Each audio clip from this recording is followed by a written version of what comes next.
Hello, beautiful souls, and welcome to our podcast, Soulful Growth to Success. And today we have an amazing guest with us who is, you know what? Let's ask from her. Her name is Alison Davis, and she is from the United States. And Alison, how are you today? I'm wonderful. How are you?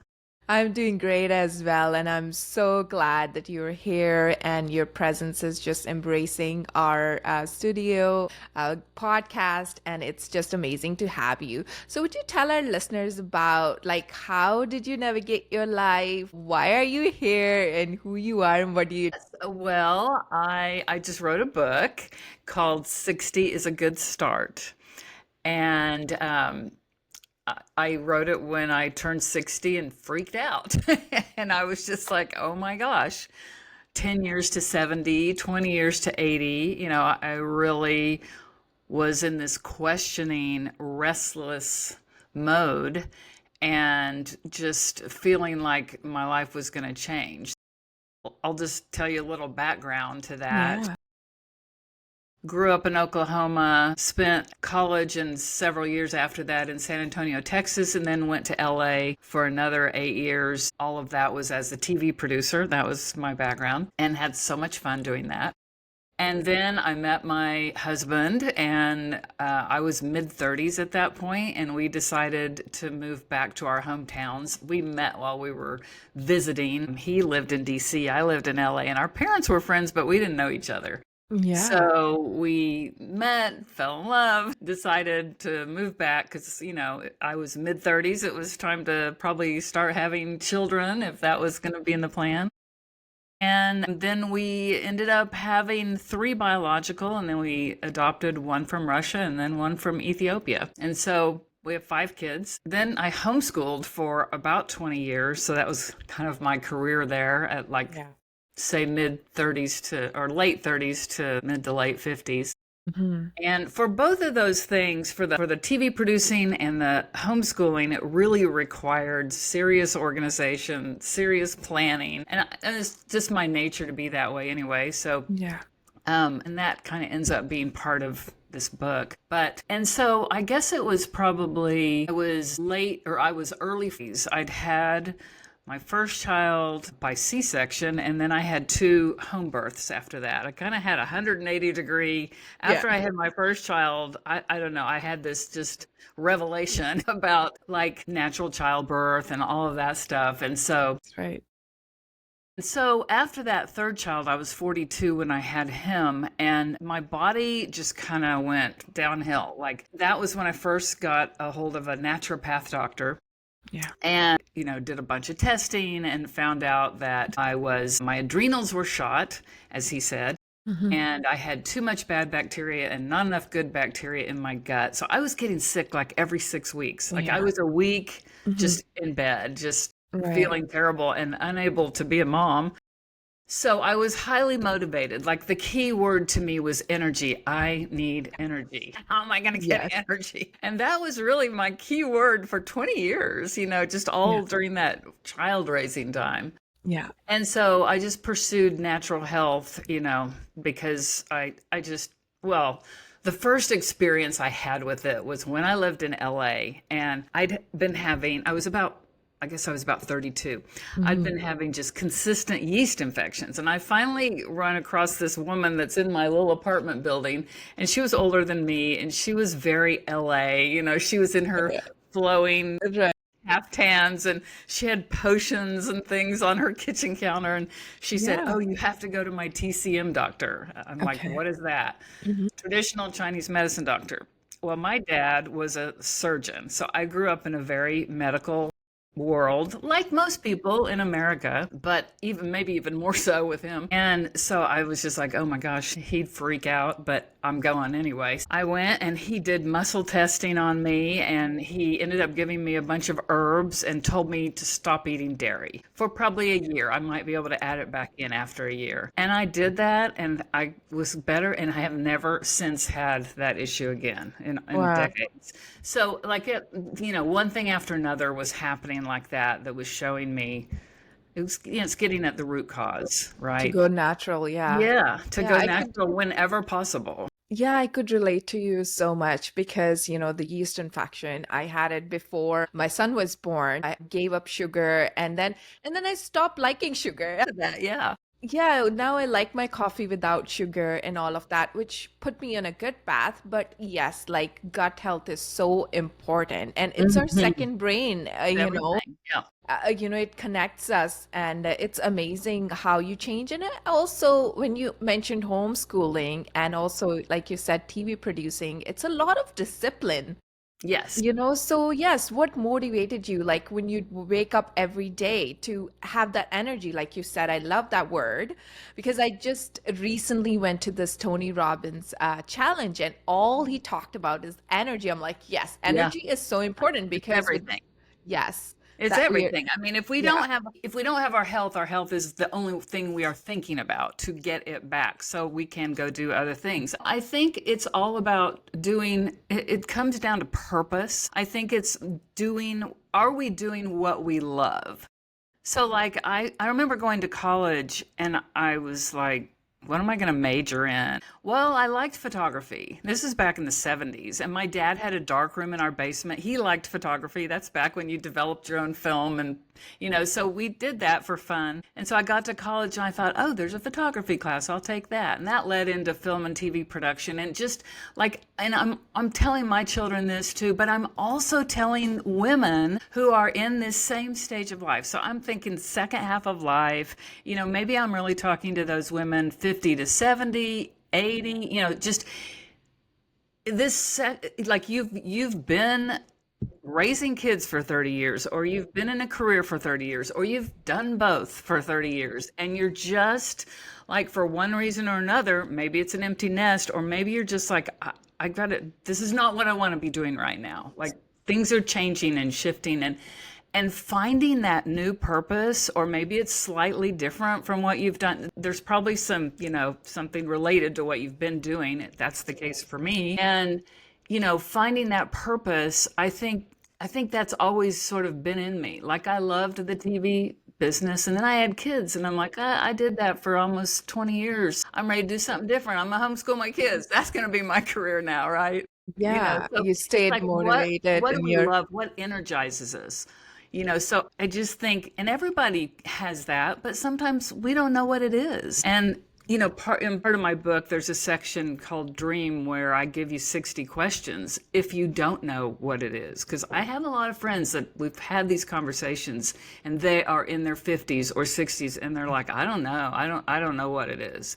yeah. And I love asking people, what were your dreams when you were like 17 Mhm. or 22 or, just whenever? What were you thinking back then? And just so there's 60 questions people can like answer one a day in a journal and That's amazing. hopefully it can lead them to what those things might be. Yeah, like you said, like between 50 to 70, right? Like I have seen, especially a generation, like my mom, like they would be like, okay, we're 50. Like, we don't, now we just want to relax and we just want to pause and, or what do we do now? Like you just Yes. said, Yes. so I love that you said finding your purpose. Yeah. Yeah. It's And it, it's it going after might that. be, Yeah. it might be gardening.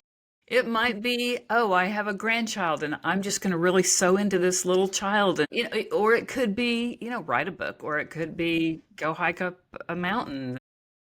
It could be a million things. Yes. And I feel like also like the mindset, like if you think that, okay, I am old now and this is it and this is going to be my life, and that's where you stay. And like you said, is finding your purpose is going out and energy is everything. And so Yeah. how do you like have that energy and how do you now have changed your life?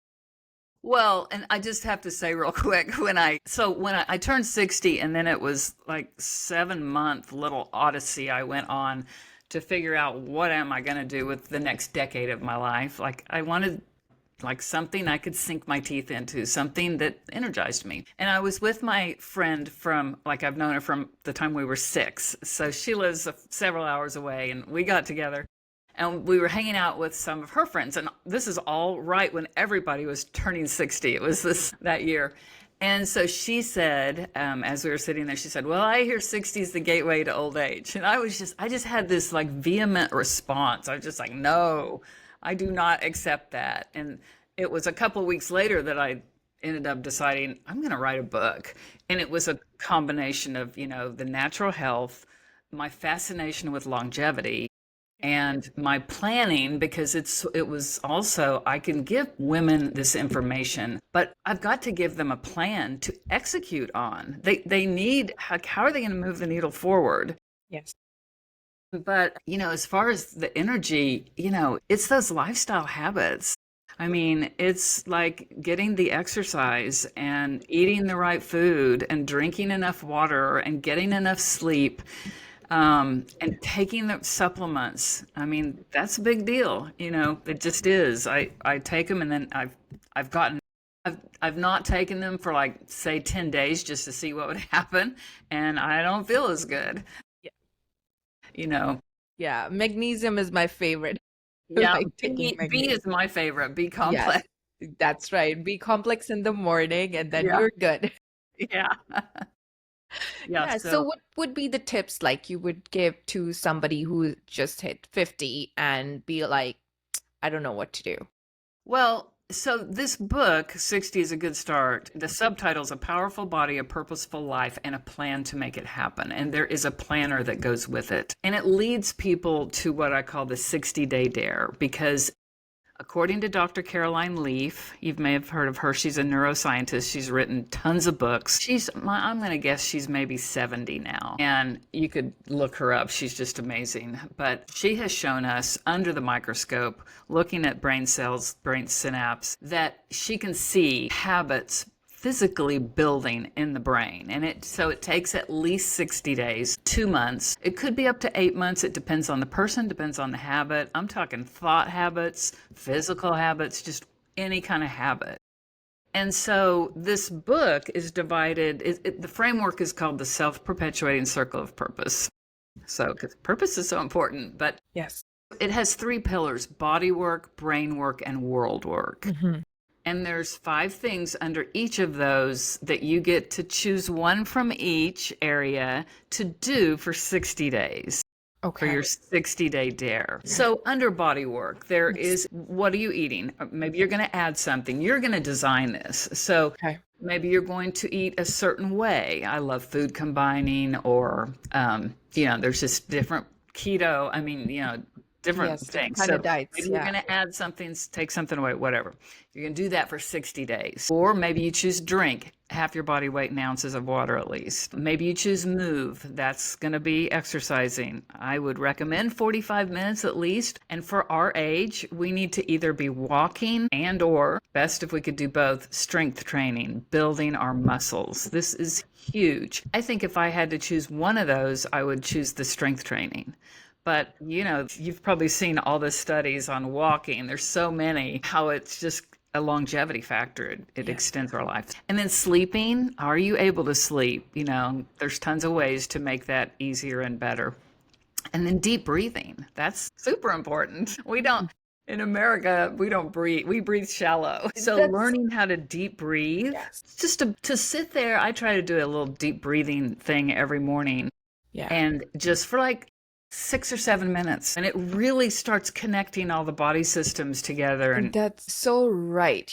My friend, she's a really good friend. So she's a spiritual teacher. So she's like, okay, somebody came to me for Reiki and I asked her to deep breathe. She's like, what do you mean? How do you deep breathe? Like, some people do not even know how yeah, to deep breathe, like yeah, how to stay in that moment. Like you just said, like we're so shallow. We're like, yeah, how do we do this now? yeah, yeah. So, yeah. I mean, sometimes I'll realize I don't think I've been breathing, like I'm holding my breath, or, just Yes. depends on kind of what you're doing. But then there's brain work, which that's the mental, emotional, spiritual. And so, people have trauma, and have they dealt with that? Those are things that, like, toward our longevity, it needs to be dealt with, and everybody has it, whether it was huge or small, but still huge, or, just whatever. So writing is one option. You can journal, just starting out, maybe you're just going to write out the trauma. Yeah. Ultimately, you should probably get into counseling, but just journaling, or just maybe if you're busy, you just need to get what's in your brain on paper. And then there's so much clarity after that. Yes. So that maybe you do that every day. Reading, you can just I like, 10 pages a day, something nonfiction, something uplifting, it's going to build a skill maybe, or it's just going to make us feel better, whatever it is. Clear, so that's decluttering a section of your house, which declutters your mind, so maybe you take 15 minutes every day and it's this drawer and that pantry cabinet and that, bookcase. And then meditate, which includes meditation, prayer, affirmations, Yes. 10 minutes a day. You Yes. just do that. That can just be an incredible thing. And then the last thing is create. So it's like making art for the purpose of de-stressing. All of this, everything I here like that. is leading to de-stressing, which only makes us age faster. If we have disease, it makes it go further faster.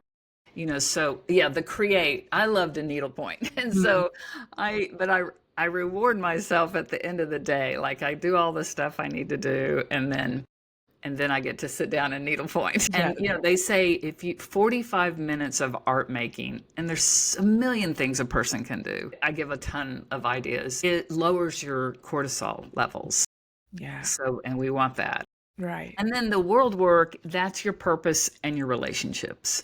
Okay. So maybe you don't know what you want to do. So you might take those dream questions and answer one in a journal. So that would hit both of those, the writing and the dream. For each day you answer, another question. There's engage, where you are going to have a positive interaction for somebody. I mean, there are a lot of people at this age that are lonely for one reason or another, and maybe they're an introvert too on top of that. And so it's hard but relationships and connection, human connection. So I don't mean a text. I mean like a phone call or a FaceTime or a get together, with somebody. These world work ones can rotate through each week. But so gather, another key factor in longevity is being part of a spiritual community. Yeah. So that could be church on Sunday, or it could be just a small group for the purpose of spiritual uplifting or education or whatever it is. It could be a one-on-one with a spiritual counselor, but some kind of part of some kind of spiritual community. That's huge in longevity. They're all the different studies talk about that. And then volunteering, that can lead to purpose for a lot of people. So, but volunteer for something you want to do. Don't get talked into volunteering. I feel like I'm constantly saying you can say no. Yeah. Because if that's not for you, there's somebody else that it's for. You just have to trust that, like the synchronicity of the universe. Yeah. And then the last one is act, which if you do know your purpose, work on it like an hour a day. So you're just designing your 60 days from all of those things that lead us toward longevity.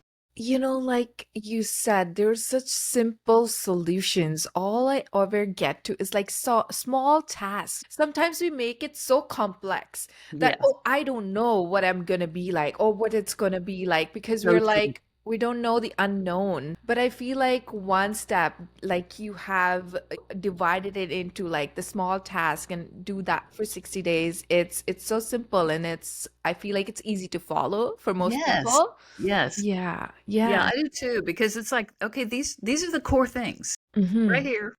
Right? Just these 3 areas, these 5 things in each area.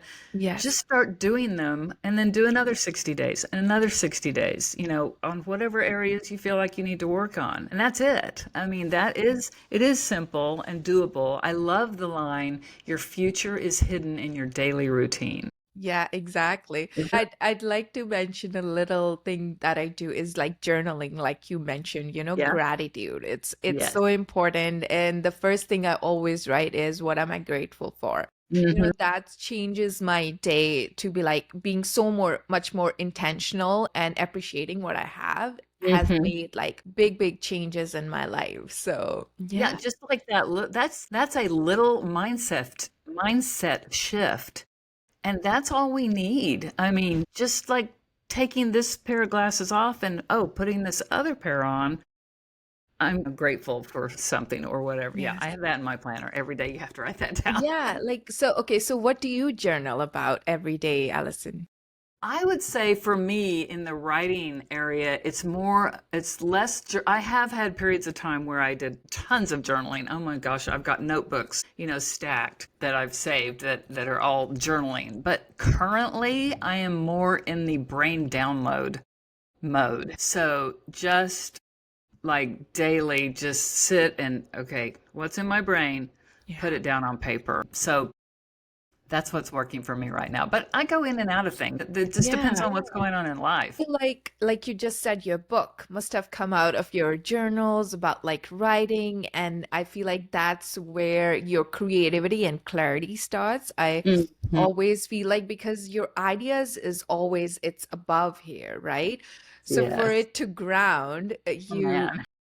right? Like It was a writing is three-year the thing. process. Yeah. Yeah, Yeah. that's something. But yeah. Yeah, so that was That's that was a fun process yes. to write a book. My goodness, I never thought I'd do that. Yeah. So how is life going right now? What do you feel? And how have you created a community around you? Well, I life is going great right now. So I have a program so I think what's really important. So if you're going to engage in the 60-day dare, I think some people are great at doing things on their own. And so more power to them. But I think for most of us, we probably need some accountability. So I have a couple friends down the street. They're going to do their 60-day dare together. They're starting in a couple of weeks. And I'm so glad they're doing it together. So I think you have to do it with some friends, or I've got a program that's going to be starting in about a month where if people want to do it online, so there'll be a tracking system in there. You can use the planner. Maybe you have your own system, and then there'll be weekly Zoom calls for accountability. So, just how did it go this week? What did you do? Did you stay on track?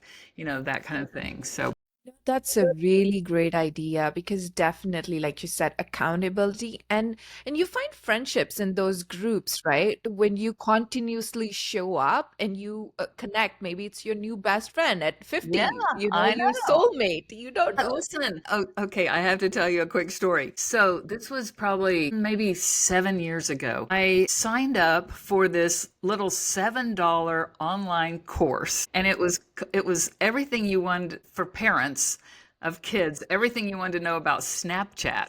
So you remember Snapchat? Well, Yeah, it's still around, I guess. right. And so I had my kids were younger then, and it's like, oh my gosh, they're all wanting Snapchat. What is this? And so it was great. All these moms sign up for this course. We're all over the country, and so he had us get a Snapchat account and start posting on it. Well, there were about five or six of us that just started liking each other's thing. We were all about the Yeah. same age. And Yes. eventually we met in like New York and spent a weekend together. That's These were just amazing. these people that I met Wow. online. It Yeah. was really cool. So, Yeah. yes, I mean, you can, in person is great, but just can't always do that. And so it's really, it's Yeah. really a great opportunity. For sure. Like it's the commute also, right? I also do like Yes. online meditations, and more people show up for the online than in person, because if you have kids, if you Yeah. have your chores that you want to do, you Yeah. only need that 1 hour, not the Right. extra timing to The go with driving it. time. Right. Driving time. Exactly. So Yeah, yeah. true. I'm glad we Yeah. have the option for both. For both, exactly. That's so true. And I find like it's so amazing to, like you said, finding your purpose at 60 or 50, at whatever age you Yes, are. absolutely. Yeah, and what example is coming to my head right now is the KFC founder. Oh, He was, yes. what about like 65 when he Yes, got yes, this yes. idea? Yeah, Yeah, and I was in my like, book, I'll give a long list of all these people that did all these things yeah, after 60. yeah, But there's a marathon runner in there that ran a marathon at 95. I mean, my goodness, that's pretty crazy. yes, Wow. But yeah, starting businesses and all kinds of things yeah. later in life. Because you have the time, probably you have more time and the wisdom now. And I like how you have divided into the brain work, Mm, all of yes. these different sets, which makes it so much easier to follow Yeah. through. Yeah. And it's just been great. So, how can people connect with you, Allison? on Yeah, social they media? can either go to my website, which is AlisonMcCuneDavis.com. There's links to sign up for the 60-day dare or just get notified about it or the book and other things too. And then I'm on Instagram, so Alison Okay. McCune Davis there. Okay. Yeah, that's the Awesome. best. That's a great way to find you. I love Instagram. I'm an Yeah, I do too. Instagrammer. I do too. You can message me, whatever. Okay, awesome. So, to our listeners, you can always DM Allison to know more about the programs that she's running or the book. 60 is a good start. And it's been amazing having you with us, Allison, today. And I will also mention the links in the description. So, if anybody wants to visit her website, can go through that. So, thank you, Allison, for coming in today. Thank you so much for having me. A real honor.